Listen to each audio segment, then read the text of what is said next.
पहलगांव के मुद्दा जो है गर्माता जा रहा है और अब उम्मीद सभी लोग, सभी भारतीय ही नहीं विश्व के काफ़ी देश इस बात की ओर लगाकर बैठे हैं कि आखिरकार कब भारत जो है पाकिस्तान पर हमला करेगा। और इसी बात पर, इसी चर्चा के लिए आज हमारे साथ हैं शिवसेना हिंदुस्तान के राष्ट्रीय अध्यक्ष श्री पवन कुमार गुप्ता, जिनसे जानना चाहते हैं कि आखिरकार जो उनकी शिवसेना हिंदुस्तान है वो इस मामले को किस प्रकार देखती है। सबसे पहले पवन कुमार गुप्ता जी, बहुत बहुत स्वागत आपका प्रेस की। बहुत धन्यवाद आपका। गुप्ता जी, जो पहलगांव का मुद्दा है, यूं कहिए कि अब देश का मुद्दा हो गया है। पहले जिस तरह लगातार मुर्शिदाबाद का मुद्दा चल रहा था या वक्फ बोर्ड का मुद्दा चल रहा था, तब हिंदू और मुस्लिम का मुद्दा था, और अब जो मुद्दा है हिंदू मुस्लिम से ऊपर उठकर अब जो मुद्दा है सिर्फ भारतीयों का और पाकिस्तानियों का मुद्दा रह गया है। क्या कहना चाहेंगे इसको,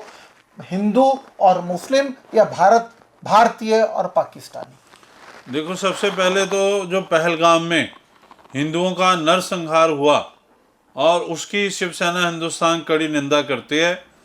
और ये जो कुछ भी हुआ वो पाकिस्तानी मुस्लिम कट्टरपंथी आतंकवादियों द्वारा किया गया और धर्म पूछ करके उनकी हत्या की गई। उन्हें कहा गया कि कलमा पढ़ो, अगर कलमा पढ़ सकते हो तो मुसलमान हो तो आपको छोड़ दिया जाएगा। इस प्रकार की जो नापाक हरकत की है उसका एक ही मकसद था कि देश के अंदर आंतरिक दंगे करा दिए जाएं, देश के अंदर विस्फोटक स्थिति बना दी जाए, देश के अंदर अविश्वास की भावना पैदा की जाए। और यह सोची समझी पाकिस्तान की साजिश थी। पर इससे बड़ी हैरानगी की बात है कि हमारी इतनी बड़ी सेना कश्मीर वैली के अंदर मौजूद हो और ऐसे पर्यटन स्थल पे जहां 2000 से ज़्यादा लोग यात्रा करने गए हों, पर्यटन करने गए हों, वहां एक भी सुरक्षाकर्मी का मौजूद ना होना, कोई सुरक्षा व्यवस्था ना होना, ये हमारे देश की सुरक्षा व्यवस्था पर भी सवालिया निशान है। और ये जघन्य जो हत्याकांड हुआ उसका सबक सिखाया जाना चाहिए पाकिस्तान को।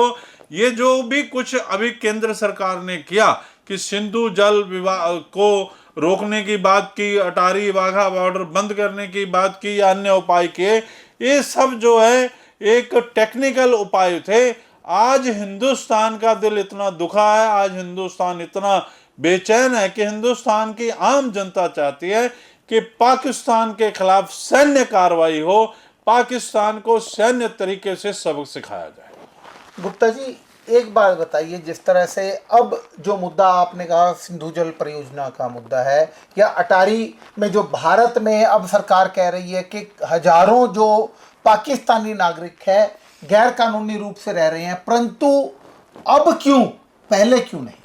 अभी तो उन्होंने गैर कानूनी बात ही नहीं की। अभी तो उन्होंने कहा जो कानूनी रूप से पासपोर्ट लेके वीजा लेके आए हैं वो वापसी करें और वहां से हिंदुस्तानियों को वापस कर दिया। ये तो कोई बदला वाली कार्रवाई नहीं हुई। हिंदुस्तान की जनता जो चाहती है वो चाहती है कि जैसे पिछले समय में स्वर्गवासी देश की प्रधानमंत्री श्रीमती इंदिरा गांधी ने पाकिस्तान को करारा सबक सिखाया था और जिस तरह बांग्लादेश का निर्माण कर दिया था सैन्य कार्रवाई करके 90,000 पाकिस्तानी सैनिकों को घुटने टेकने पे मजबूर कर दिया था, उसी प्रकार अब तो समय बदल गया। अब हिंदुस्तान की सैन्य शक्ति उस समय से कई गुना ज्यादा बढ़ गई है। नरेंद्र मोदी जी अब इतनी देरी क्यों? पहले आप वेस्ट बंगाल में चुपचाप बैठे रहे, वेस्ट बंगाल में हिंदू कटता रहा और आप देखते रहे, वहां राष्ट्रपति शासन नहीं लगा, वहां मिलिट्री नहीं गई। अब आपके 370 धारा समाप्त करने के बाद जब पूरे विश्व को यह संदेश दिया गया कि वैली के अंदर शांति है, वैली के अंदर उग्रवाद खत्म हो गया, आतंकवाद समाप्त होगा, पाकिस्तान ने अपने सैन्य बल को भेज करके आतंकी वेशभूषा में इस देश पे हमला किया, इस देश के हिंदुओं की आत्माओं पे हमला किया, तब भी मोदी जी का चुप रह जाना इतने समय तक एक सवालिया निशान पैदा करता है। क्यों नहीं हमारा सैन्य बल, हमारा राफेल, हमारी सैन्य शक्ति पाकिस्तान के दूसरे टुकड़े की रचना करती? क्यों नहीं हम बलूचिस्तान को अलग कर देते? क्यों नहीं सैन्य प्रमुख जो पाकिस्तान के जो कहते हैं कि हम हिंदू से अलग हैं, उन्हें पता लगे कि तुम हिंदू से नहीं, तुम अपनी जमीर से अलग हो, अपनी देश से अलग हो। ऐसी कार्रवाई नरेंद्र मोदी जी को करनी चाहिए। जितनी देरी हो रही है उतना ही हिंदुस्तान के दिलों में, हिंदुस्तानियों के दिलों में, विशेष करके सनातनी हिंदुओं के दिलों में बेचैनी छा रही है। पवन गुप्ता जी, लगता है कि आपके मन की बात है, परंतु नरेंद्र मोदी के मन की बात तो ये है, वो बार बार उन्होंने अपने मन की बात में तो ये कह रहे हैं कि वो जिन लोगों ने मारा है उनका जवाब लेकर रहेंगे। उनका जवाब जो है पाकिस्तान को कई गुना भुगतना पड़ेगा। ये उनके मन की बात है। आपके मन की बात को माने या उनके मन की बात को माने? मैंने तो अपने मन की बात नहीं की है, मैंने तो देश के जनता के मन की बात की है। और नरेंद्र मोदी जी की मन की बात तो बिहार की चुनावी रैली में लोगों ने सुना, और लोगों को आपत्ति है कि जब हमारे 28 हिंदू मारे गए, जब आपको उनके घरों में जाना चाहिए था, उन्हें सांत्वना देनी चाहिए थी, तब आप चुनाव रैली करने चले गए। ये चुनाव रैली का समय नहीं था, यह युद्ध की रैली का समय था। अब हम मोमबत्तियां जला करके, रोष मार्च करके कब तक हम शोक व्यक्त करेंगे? पुलवामा में हमने जो हमारे सैनिक मारे गए, हमने मोमबत्तियां जलाई, आंसू बहाए। अभी हमारे पहलगाम में हिंदू मारे गए, तब भी हम ये कर रहे हैं। क्या यही हमारी 56 इंच की छाती का जलवा है? क्या यही हम करते रहेंगे? क्या पाकिस्तान जैसे पिद्दी मुल्क को उनके लोग उठकर हमें बताएंगे कि अगर सिंधु जल का पानी नहीं बहेगा तो हिंदुस्तानियों का खून बहेगा? अब हिंदुस्तान को बताना पड़ेगा कि खून किसका बहेगा और किस प्रकार बहेगा।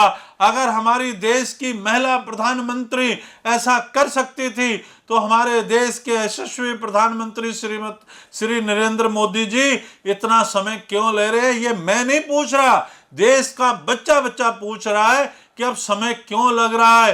पहले कहा गया कि देश के प्रधानमंत्री नरेंद्र मोदी होते तो एक सिर के बदले 10 सिर आता। अब पुलवामा के सिरों की गिनती कर लो, पहलगाम के सिरों की गिनती कर लो, इसके 10 गुना सिरों की आवश्यकता देश जो है मांग रहा है। देश कह रहा है कि ये पाकिस्तानी सिर, पाकिस्तानी जो घमंडी हैं, आतंकी हैं, मुस्लिम कट्टरपंथी, उनको सबक सिखाने की जरूरत है। अब तो गुप्ता जी लगातार मुस्लिम की हम बात कर रहे हैं, कट्टरपंथियों की बात कर रहे हैं। अब तो जो कट्टरपंथी लोग हैं, ओवैसी जैसे, असदुद्दीन ओवैसी जैसे लोग, वो भी कहते हैं कि पाकिस्तान से बदला लेना चाहिए, परंतु जो भाजपा, हमारे जो सुप्रीमो है नरेंद्र मोदी जी, वो प्लानिंग कर रहे हैं। देखो, मैंने देश के मुसलमानों की बात नहीं की, हमने बात की है जो आतंकवाद का जड़ है, जो कट्टरपंथी मुसलमानों का, आतंकियों का पूरे विश्व को आतंकित करने वाला पाकिस्तान की बात की है। हमने देश के मुसलमानों की बात नहीं की। मैं तो यहाँ कहना चाहता हूँ कि एक घोड़े वाला जो मुस्लिम था जिसने बचाने का प्रयास किया, जिसे गोली लग गई, हम उसकी प्रशंसा करते हैं, आदिल की। ऐसे आदिल, ऐसे मुसलमान, ऐसे राष्ट्रभक्त हिंदू समाज के सिरों पर भी बैठे तो कोई आपत्ति नहीं। लेकिन जिनकी सोच पाकिस्तान से मिलती है, जो पाकिस्तान के झंडा जलाने पे बिलबिला जाते हैं, तिलमिला जाते हैं, ऐसे पाकिस्तान समर्थक मुसलमानों को ढूंढकर हिंदुस्तान की सरकार को जलावतन कर देना चाहिए, उनकी नागरिकता समाप्त करनी चाहिए, उनके पासपोर्ट वापस ले लेने चाहिए। लेकिन हमने कभी भी हिंदुस्तान के मुसलमानों के खिलाफ बात नहीं की। जो पाकिस्तान प्रस्त मुसलमान है, जो खाते हिंदुस्तान का है, गाते पाकिस्तान का है, उनके खिलाफ हिंदुस्तान को रणनीति बदलनी चाहिए, उनके सारे अधिकार छीन लेने चाहिए। जैसे कुछ प्रदेशों में हुआ, हमारे पंजाब में भी कुछ पाकिस्तानी प्रेमी जाग उठे, उन्होंने झंडे को उठाया कि हमारा प्रेम है।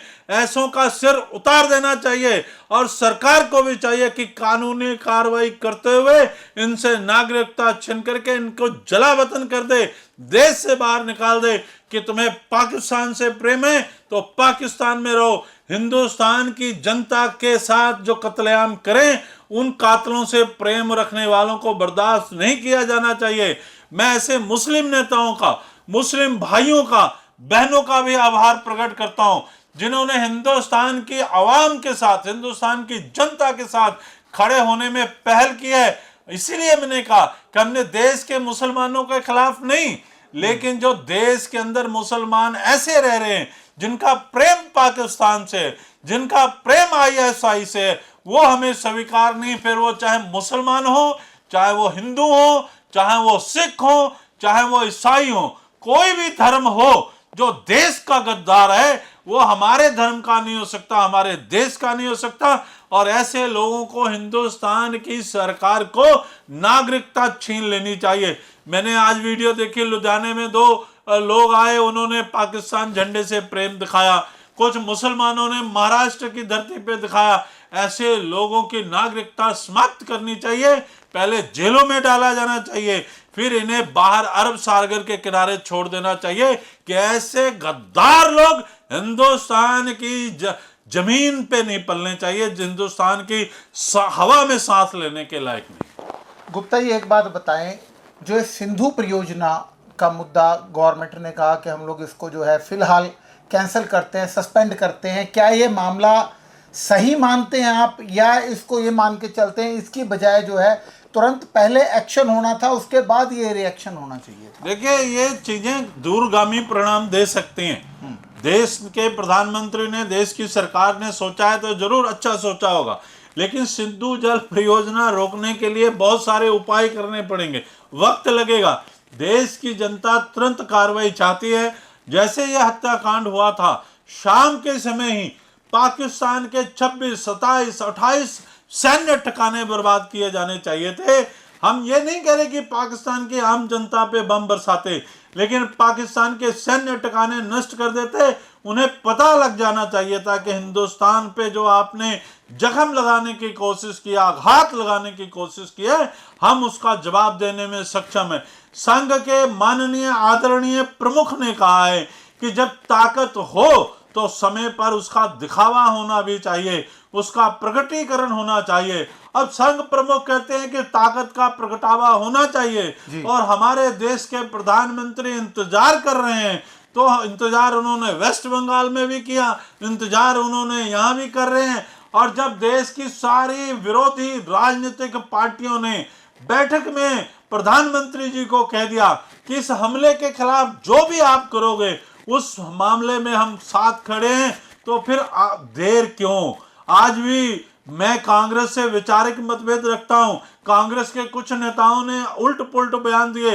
मैं देख रहा था, खड़गे और राहुल गांधी ने कहा है कि पार्टी लाइन से अलग जाकर के जो कांग्रेसी बयान दे रहे हैं वो बिल्कुल गलत है। अगर देश इस तरह से एकजुट है और कुछ गद्दार अलग अलग बयान दे रहे हैं, तो सरकार को बाहर के दुश्मनों से भी और उससे पहले अपने देश के अंदर छिपे हुए दुश्मनों से सख्ती से निपटा जाना चाहिए। और जितनी देर होगी उतना पाकिस्तान अपनी आंखें तरेरने की कोशिश कर रहा है। जो मच्छर मारने की पावर नहीं रखते, वो हमें खून की नदियां बहाने की धमकी दे रहे हैं। ऐसी हालत में पाकिस्तान को सबक सिखाना बहुत जरूरी है। और हमें उम्मीद थी कि मोदी जी तुरंत सबक सिखाएंगे। जैसे पुलवामा के कांड के बाद सवेरे सवेरे हिंदुस्तानियों ने देखा कि पाकिस्तान की धज्जियां उड़ा दी, लेकिन अब पाकिस्तान के इस हमले के बाद हिंदुस्तानी टकटकी लगाकर देख रहे हैं कि देश के प्रधानमंत्री कर क्या रहे हैं और युद्ध में टाइम क्यों लग रहा है। और ये समय जो है हिंदुस्तान की जनता के मनों के पीड़ा को हरने का है, नरेंद्र मोदी जी की मन की बात का समय नहीं है। तो आप गुप्ता जी ये बताइए, जिस तरह से अभी जो देश के लोग हैं, देश के दर्शक हैं, या जो देश विदेशों में बाहर जो भारतीय बैठे हैं, उनके मन में एक टीस लगातार चल रही है कि आखिरकार, जैसे आपने कहा कि देश के प्रधानमंत्री को चाहिए कि तुरंत जो भी करना है कर करा के एक तरफ करे और अपना 56 इंच का जो सीना है वो दिखाएं। मैं चाह रहा हूँ कि देश और विदेश में जो भारतीय हैं और जो भारतीयों के हक की सोच रखते हैं, उनको आप क्या संदेश देना चाहेंगे? देखिए, ठहरें, विचार करें, या वो भी आपकी तरह अपना रिएक्शन दिखाएं?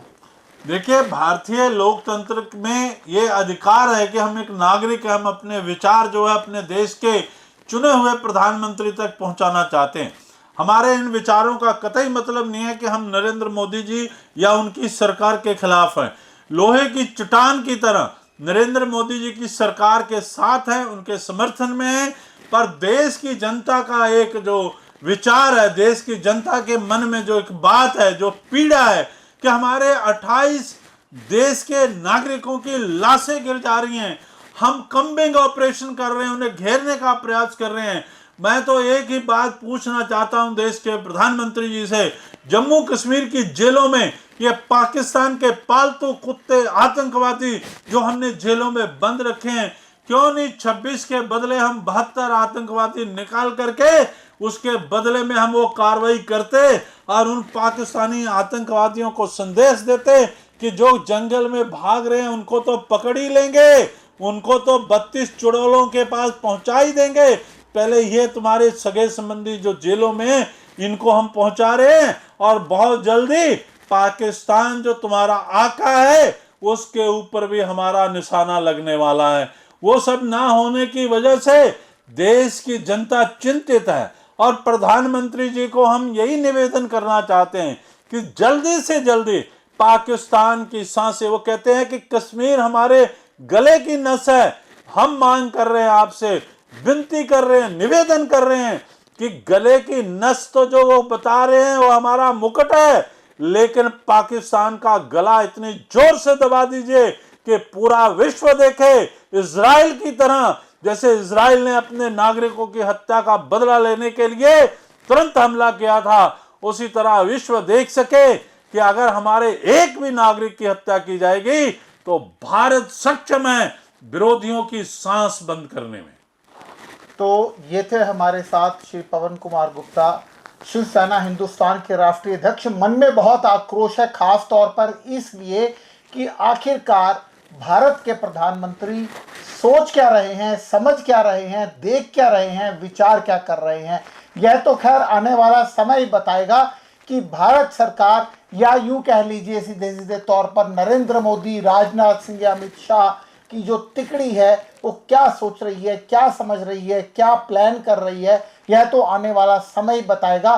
फिलहाल पवन गुप्ता जी, आपने हमें समय दिया, इसके लिए बहुत बहुत धन्यवाद। मैं भी आपका, आपके न्यूज़ चैनल प्रेस की ताकत का बहुत जो आभार प्रकट करता हूं कि देश की जनता के मन में जो पीड़ा है वो हमारे माध्यम से आपने हमारे माननीय प्रधानमंत्री जी तक पहुंचाने का जो प्रयास किया है वो सराहनीय है।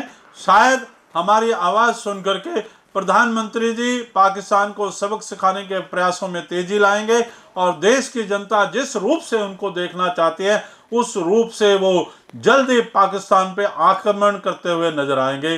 जय श्री राम, जय श्री राम।